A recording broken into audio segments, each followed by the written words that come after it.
Shalom, shalom mes frères et mes sœurs dans le Seigneur Jésus-Christ de Nazareth. Je rends infiniment grâce à notre Dieu. Je bénis le nom du Seigneur Jésus-Christ et je magnifie le Saint-Esprit qui nous soutient, qui nous donne la force, qui nous aide, qui nous assiste, qui nous enseigne, qui veille sur nous, qui nous protège, qui guide nos pas, qui nous éclaire, qui nous aime, qui nous console.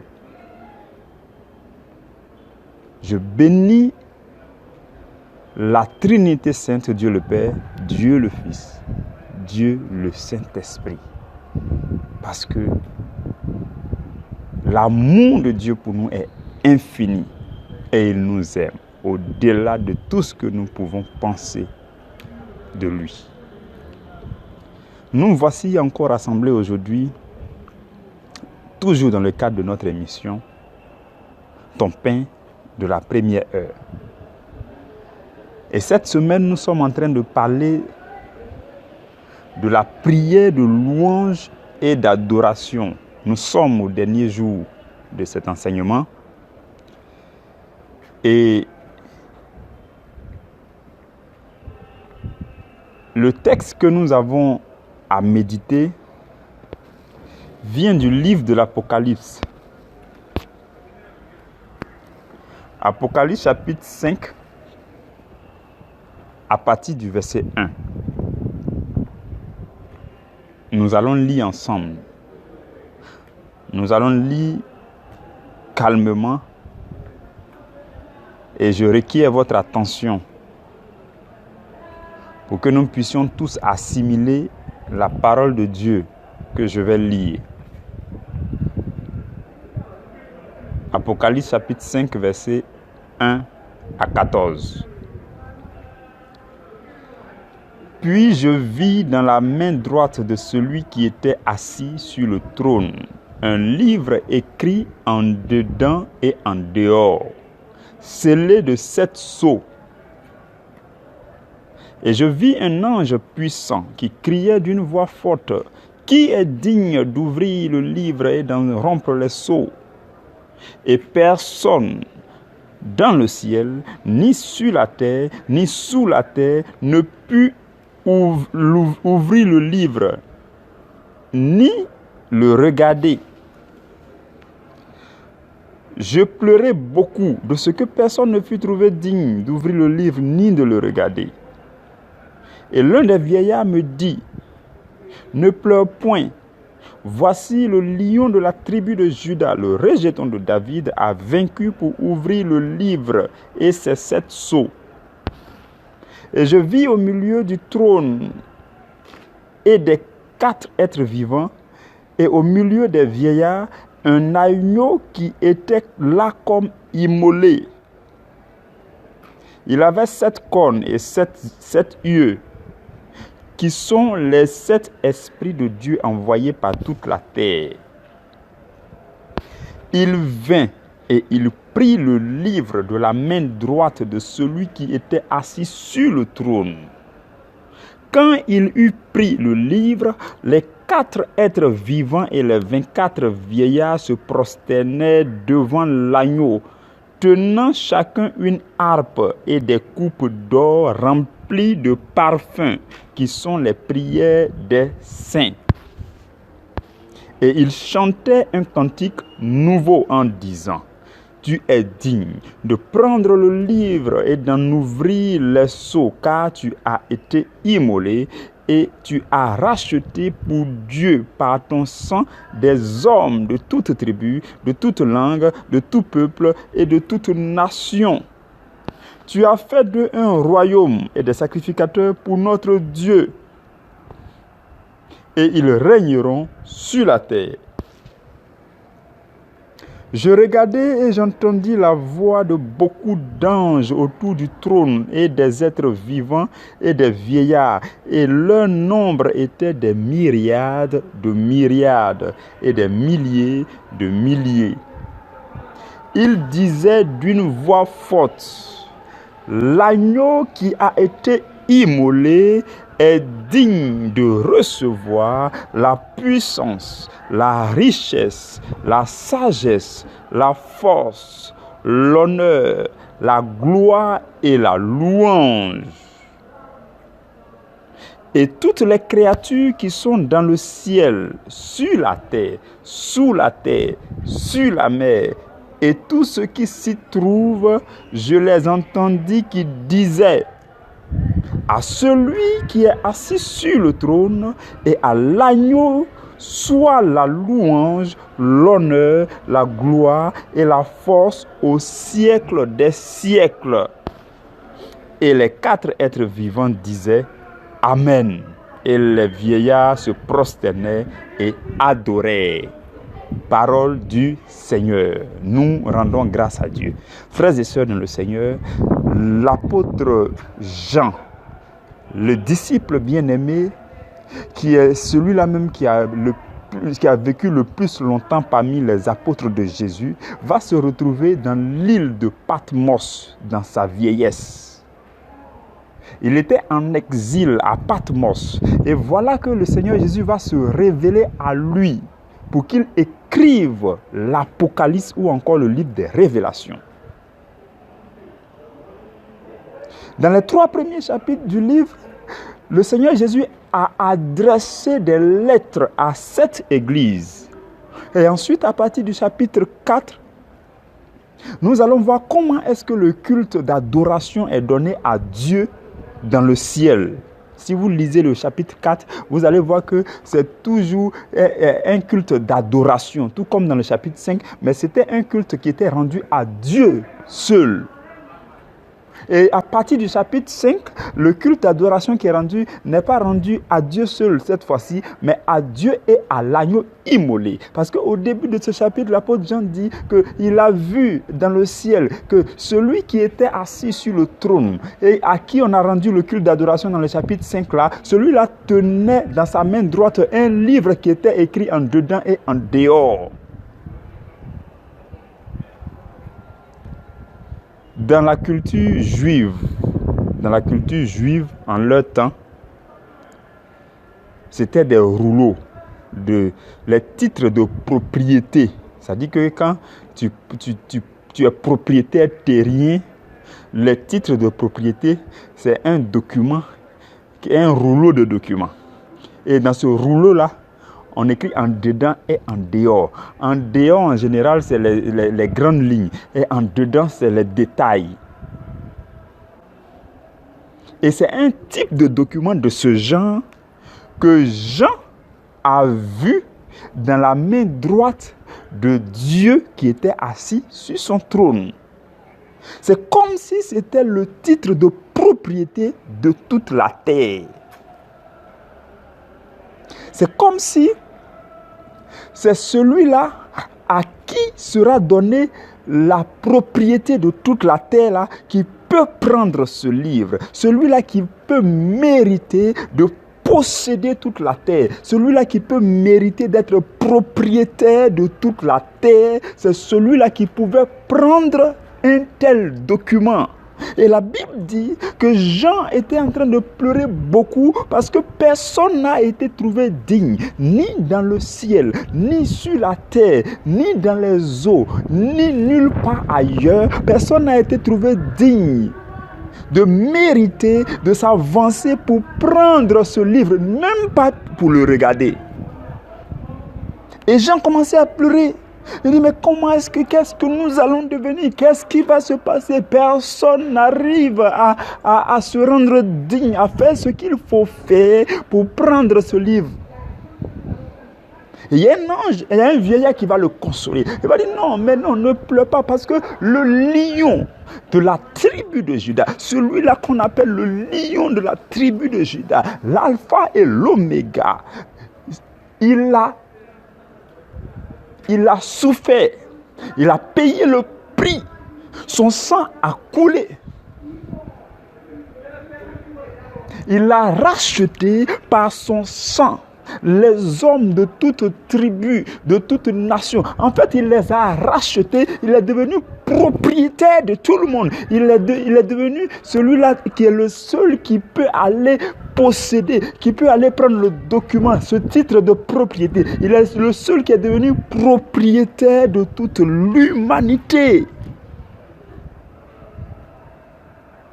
Puisque ils ont dit qu'il a racheté par son sang les hommes de toute tribu, de toute nation, de tout peuple, de toute langue. Jésus-Christ, par son sang précieux, a racheté tout le monde. Nous appartenons tous à Jésus parce que son sang a coulé. Et la Bible dit, le vieillard a consolé Jean pour dire non, tu n'as pas besoin de pleurer. Et en même temps, Jean a commencé à voir, il a vu au milieu des 24 vieillards, au milieu des 4 divins, devant le trône, il a vu un agneau qui était là comme immolé. Et c'est là que va commencer le culte d'adoration à celui qui est assis sur le trône et à l'agneau immolé. Et ils ont commencé à chanter un cantique nouveau. Ils ont commencé à chercher des mots pour exprimer la valeur véritable de Jésus et de Dieu le Père. Mes frères et mes sœurs, l'adoration véritable, c'est le fait de dire à Dieu dans sa présence ce que Dieu vaut. Je ne sais pas si quelqu'un m'a compris. La capacité, l'envie, le désir de dire à Dieu ce que Dieu vaut, la véritable valeur de Dieu selon toi, le fait de l'exprimer à Dieu devant sa présence, c'est ça l'adoration. Nous sommes au dernier jour, nous sommes en train d'enseigner sur l'adoration, nous sommes au dernier jour. Je veux que vous reteniez ça, c'est capital. Je vais le répéter en ce jour et je vais encore le répéter. Je veux que vous compreniez ça et que vous reteniez ça. L'adoration. L'adoration, nous avons déjà dit que l'adoration, le véritable adorateur, c'est celui-là qui adore en esprit et en vérité.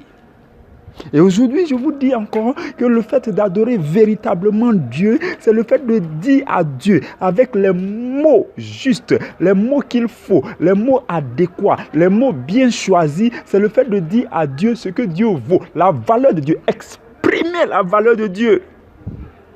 Je veux que tu regardes dans ta vie et que tu essaies de voir qu'est-ce que Dieu vaut dans ta vie. Qu'est-ce que Dieu peut faire dans ta vie. Qu'est-ce que Dieu est dans ta vie. À quelle hauteur tu places Dieu. Et comment est-ce que tu exprimes ce que tu ressens à Dieu. Si pour toi, Dieu c'est quelqu'un, voilà, tu n'arrives pas à voir la valeur infinie de Dieu. Tu n'arrives pas à trouver les mots les plus profonds pour exprimer la valeur de Dieu. Ça sera là la limite de ton culte d'adoration. Je suis en train, suivez-moi très bien, vous allez remarquer que je suis en train de faire une transition vers le thème de la semaine prochaine, qui est la prière dans l'esprit.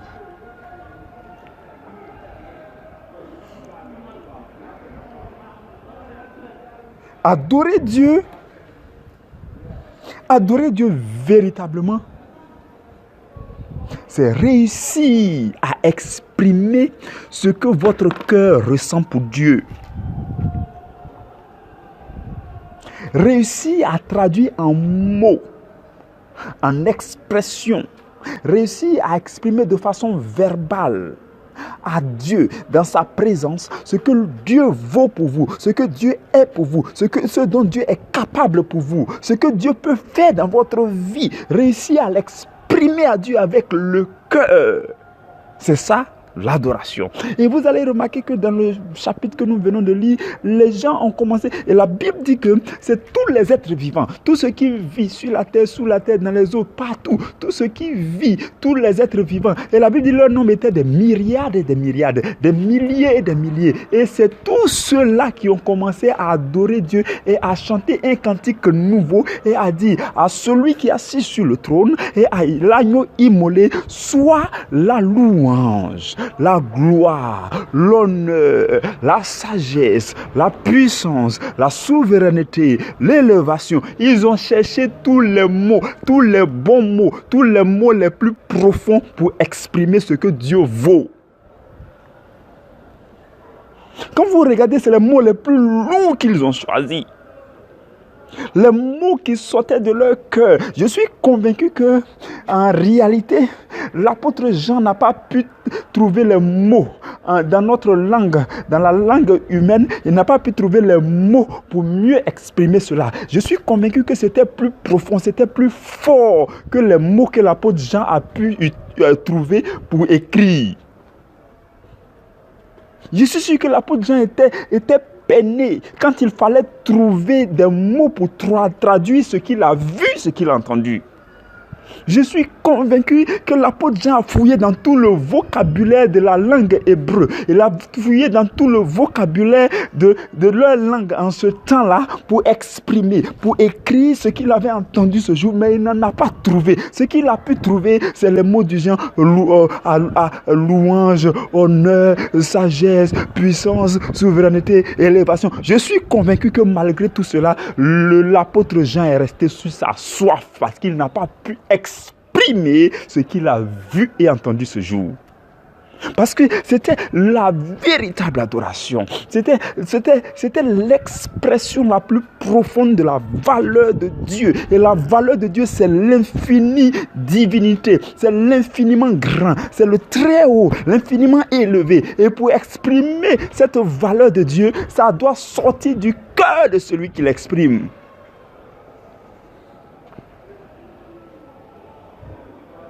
Et cela dépend de ce que Dieu est pour toi. Comment tu vois Dieu? C'est ça l'adoration. Dieu veut des gens qui vont lui dire ce qu'il est véritablement. Qui vont exprimer sa véritable valeur.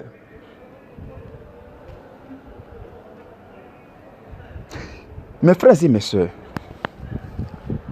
est-ce qu'il ne vous arrive pas souvent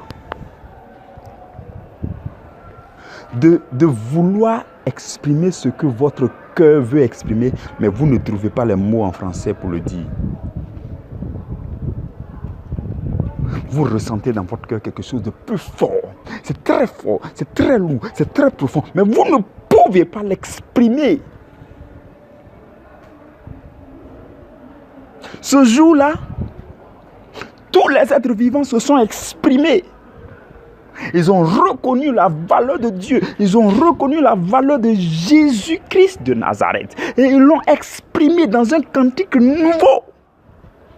Ils se sont exprimés, ils ont commencé à jubiler. Les 24 vieillards ont commencé à jeter leur couronne, à se prosterner et à adorer. Et les uns et les autres sur la terre, tous les êtres vivants, que ce soit les arbres, que ce soit les animaux, que ce soit les poissons, tout ce qui était objet, être vivant sur la terre, sous la terre, chacun a commencé à exprimer la valeur la plus profonde de Dieu. Chacun a commencé à chanter Dieu, chacun a commencé à célébrer Dieu, chacun a commencé à adorer Dieu. Ils se sont exprimés avec leur cœur, leur esprit, leur être le plus profond s'est exprimé. Puisqu'ils étaient dans le domaine spirituel, ce n'est pas dans un langage humain qu'ils se sont exprimés. Ce n'était pas dans un langage humain qu'ils se sont exprimés parce que ils étaient tous des entités spirituelles qui étaient dans la cour céleste. Et donc chacun était en train d'exprimer selon son esprit, selon son être intérieur, selon son être le plus profond. Il était en train d'exprimer, de s'exprimer et de dire la valeur infinie de Dieu. Parce que Dieu lui-même est esprit. Et hier nous avons vu que ceux qui l'adorent doivent l'adorer en esprit et en vérité. Avant-hier. Et chacun a exprimé. Chacun s'est exprimé. Mon frère et ma soeur, toi qui m'écoutes, est-ce que tu désires t'exprimer à Dieu? Est-ce que tu as cette soif, ce désir ardent, brûlant là, d'exprimer exprimer à Dieu ce que Dieu est pour toi. D'abord, il faut que tu détermines ce que Dieu est pour toi. Est-ce que tu désires dire à Dieu ce que Dieu est? Est-ce que tu arrives à mesurer, à observer et à voir les contours de la valeur de Dieu? Est-ce que tu désires, tu veux exprimer à Dieu ce qu'il vaut? Est-ce que tu arrives à voir dans ton cœur ce que Dieu vaut? Est-ce que tu veux exprimer cela à Dieu? Est-ce que tu penses que les mots français suffisent? Si, la semaine prochaine, je vais bien revenir dessus. Si, au niveau de ta vie chrétienne où tu es arrivé, je suis en train de vous dire quelque chose de très capital et de très profond, que peut-être je vais décortiquer la semaine prochaine. Si au stade, ça va peut-être choquer certains d'entre vous. Si au stade où vous êtes arrivé dans votre vie chrétienne, les mots français vous suffisent pour vous adresser à Dieu, c'est que vous n'êtes pas encore accompli. Je ne sais pas si quelqu'un m'a compris. Si au niveau où vous êtes arrivé dans votre croissance spirituelle là, si les mots français, le vocabulaire français, tous les mots du dictionnaire français, si vous voulez connaître ces mots, si vous voulez soyez quelqu'un qui est sorti de l'académie française, qui connaît tous les mots français, si tous ces mots là vous suffisent pour vous exprimer à Dieu, vous n'êtes pas encore accompli, vous n'êtes pas encore spirituel. Vous n'êtes même pas spirituel si les mots français vous suffisent pour vous exprimer à Dieu. Parce que les mots français, la langue française, le vocabulaire, tout ça, c'est dans un langage humain. Et avant-hier, nous avons dit que Dieu est esprit. Dieu n'est pas humain, il est esprit. Et il faut que ceux qui l'adorent en esprit et en vérité. Il faut que vous puissiez basculer au vocabulaire spirituel. Le langage humain ne suffit pas au véritable adorateur. Un véritable adorateur, le langage humain ne lui suffit pas. Le vocabulaire, les mots français, les mots anglais, que tu sois anglophone, francophone, je ne sais quoi, mais les mots humains ne te suffisent pas pour que tu t'exprimes à Dieu. Un véritable adorateur est à coup de mots. Il suffoque, il se sent comme étouffé quand il parle à Dieu, quand il prie Dieu en français. Il se sent comme étouffé. Il sent que ce qui est dans son cœur là n'arrive pas à sortir parce que les mots français n'arrivent pas à l'exprimer. Il est à court de mots. Il ne sait plus quel mot choisir. Il revient souvent sur les mots. Même les mots les plus profonds en français ne sont pas aussi profonds que ce qu'il ressent dans son cœur. Et il se sent étouffé. Kindorabro kashabayad. Manderegro kayabashkedebo.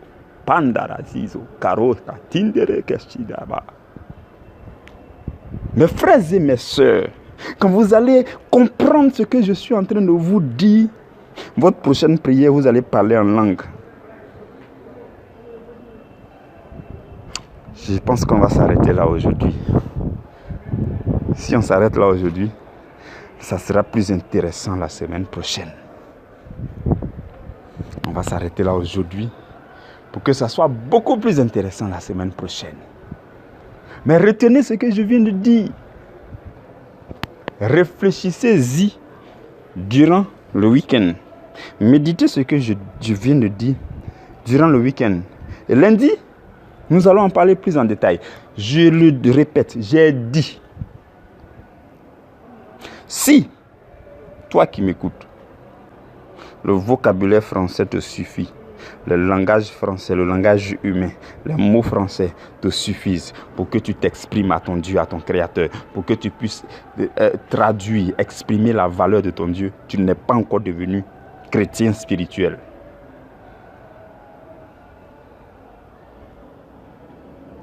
Parce que Dieu n'est pas humain, Dieu est esprit. Et il faut que ceux qui l'adorent en esprit. Et il faut que ceux qui l'adorent dans l'esprit. Il faut qu'il soit dans l'esprit. Il faut qu'il prie dans l'esprit. Il faut qu'il prie en langue. La semaine prochaine, vous allez mieux comprendre ce que je suis en train de dire.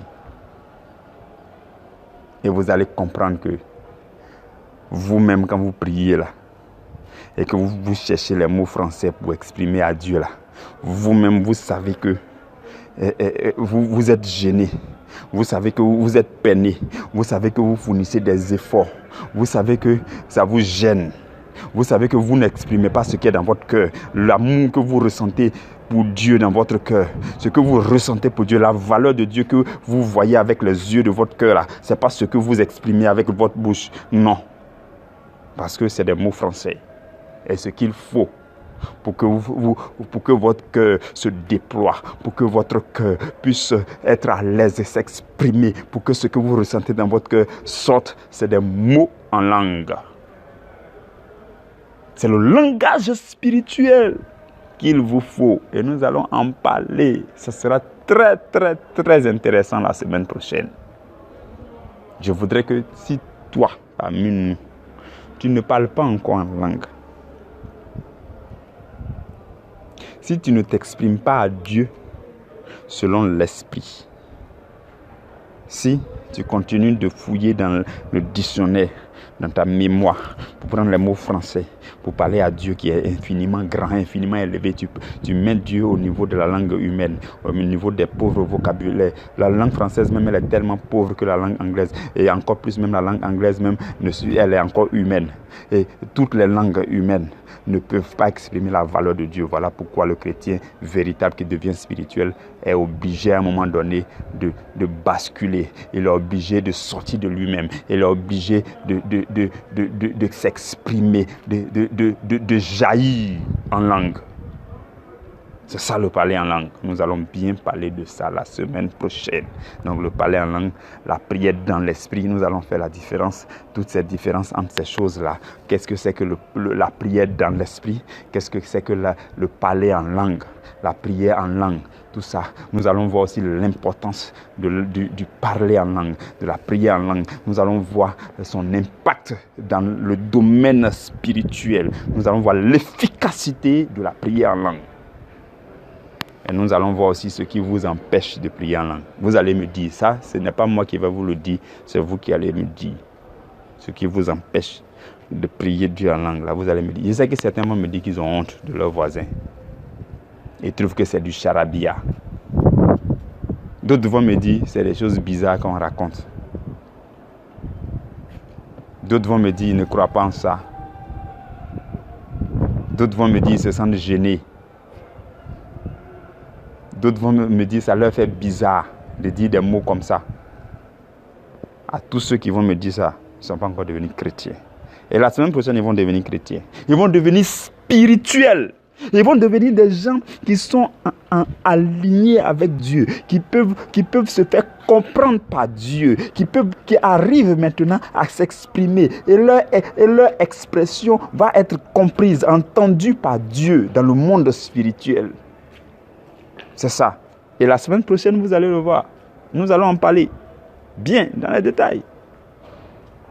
D'ici là, mes frères et mes sœurs, je prie que la grâce de Dieu demeure sur vous.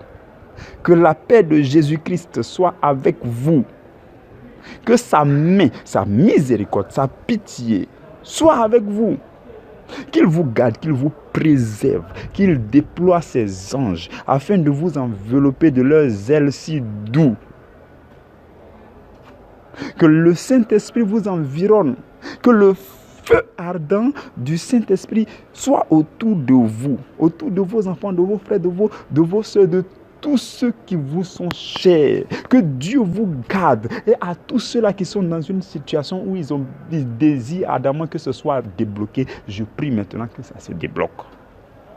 Je le demande à Dieu, non pas de moi-même, mais au nom de Jésus-Christ. Et si je lui demande, c'est parce que lui-même il désire ardemment que ses enfants que vous êtes soient à l'aise. Que ces enfants que vous êtes triomphent. Je bénis le nom de Dieu qu'il a accompli pour vous. Je ne sais pas quelle est la difficulté que tu vis. Je ne sais pas dans quoi tu es et que tu veux sortir. Mais tu sortiras au nom de Jésus.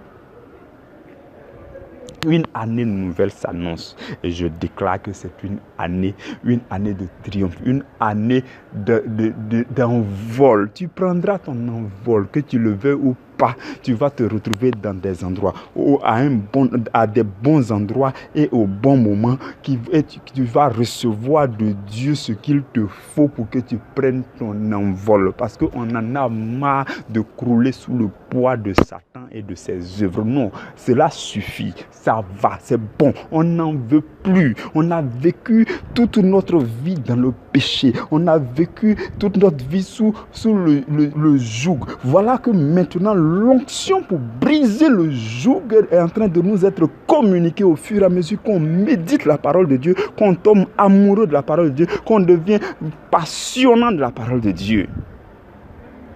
L'onction qui brise le joug vous est communiquée et le joug est brisé. Désormais, vous êtes déliés et vous allez vous dépêcher. Vous allez commencer à vous dépêcher. Vous allez commencer à courir. Et quand vous allez courir à une certaine vitesse, vous serez obligé de vous envoler parce que l'avion, avant de s'envoler, commence à courir. Et quand il court à une certaine vitesse, il s'envole. Et quand vous envolez, toute chose est en bas de vous. À vos pieds, vous écrasez ce que vous voulez écraser. Vous analysez ce que vous voulez analyser. Vous manipulez ce que vous voulez manipuler. Vous utilisez ce que vous voulez utiliser. C'est ce qui sera votre cas dans le puissant nom de Jésus-Christ de Nazareth. Amen.